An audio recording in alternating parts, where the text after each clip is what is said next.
તો રાજ્યમાં વરસાદની ગતિવિધિ હાલ મંદ પડી છે। હવામાન નિષ્ણાંતોના જણાવ્યા મુજબ અલ નીનોની અસર અને પ્રેશર સિસ્ટમના અભાવે ગુજરાત સહિત મોન્સૂન કોર ઝોનમાં 10 થી 12 ઓગસ્ટ સુધી બ્રેક જેવી સ્થિતિ રહી શકે છે। જો કે ઓગસ્ટના પાછલા પખવાડિયામાં વરસાદનો ત્રીજો રાઉન્ડ શરૂ થવાની શક્યતાઓ વ્યક્ત કરવામાં આવી છે। અત્યારે હાલની હવામાન મુજબની જે પરિસ્થિતિ આપણને જોવા મળી રહી છે, જેમાં આખા દેશભરમાંથી જે વરસાદી વાદળો હોય છે તે સેટેલાઇટ ઉપરથી ગાયબ થતા જોવા મળી રહ્યા છે। આપણા ત્યાં જો ગુજરાત વિશે વાત કરવામાં આવે તો ગુજરાતમાં જે પહેલા રાઉન્ડમાં વરસાદ વરસ્યો, બીજા રાઉન્ડમાં પણ જે સતત વરસાદ વરસ્યો, બીજા રાઉન્ડનો જે વરસાદ હતો એ સારો હતો ને પહેલા રાઉન્ડનો જે વરસાદ હતો એ નુકસાન કરીને ગયો। ત્યારે અત્યારે હાલ વરસાદે વિરામ લીધો છે।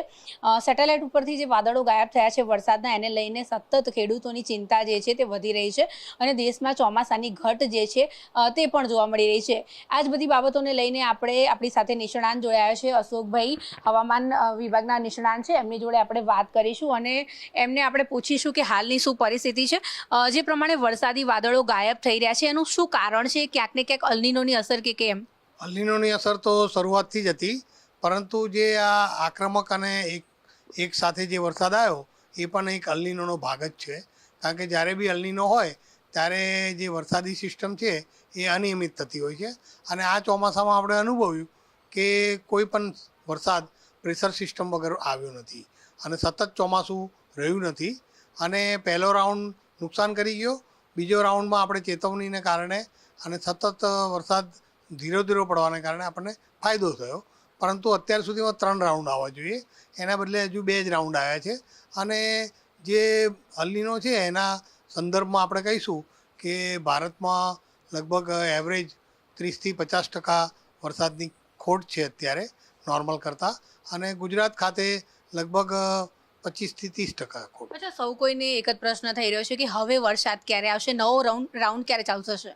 અત્યારે હાલમાં તો 15 દિવસ સુધી કોઈ વરસાદના એધાન દેખાતા નથી, પરંતુ 11મી પછી વાદળો ઘટી જશે અને 25મી ઓગસ્ટ પછી આપણને વરસાદના ચિહ્નો દેખાઈ રહ્યા છે। અલ નીનોમાં જનરલી વરસાદનું પ્રમાણ કેટલું હોય છે?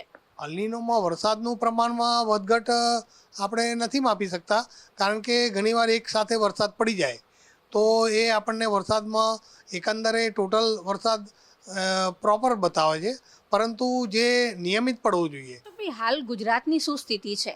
ગુજરાતમાં આપણે જોઈએ તો એકંદર દ્વારકા, કચ્છ, પોરબંદર અને જે ઉત્તર ગુજરાતનો ભાગ છે થોડો ઘણો, એમાં વરસાદની અત્યંત ઘટ છે અને લગભગ 50% જેટલી ઘટ છે। છેલ્લો સવાલ, વરસાદી વાદળો અત્યારે ક્યાં પહોંચ્યા છે?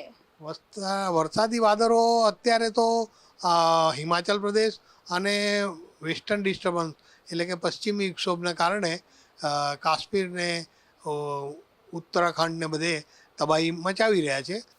તો જે પ્રમાણે નિષ્ણાંતો જણાવી રહ્યા છે કે હમણાં 25% ખોટ ગુજરાતમાં છે ને આખા દેશભરમાં 50% જેટલી વરસાદની ખોટ જોવા મળી રહી છે અને વરસાદ વિશે જો વાત કરવામાં આવે તો હમણાં 20 દિવસ સુધી વરસાદે વિરામ લીધો છે ને ત્યારબાદ નવો રાઉન્ડ શરૂ થાય તેવી શક્યતાઓ જે છે તે લાગી રહી છે।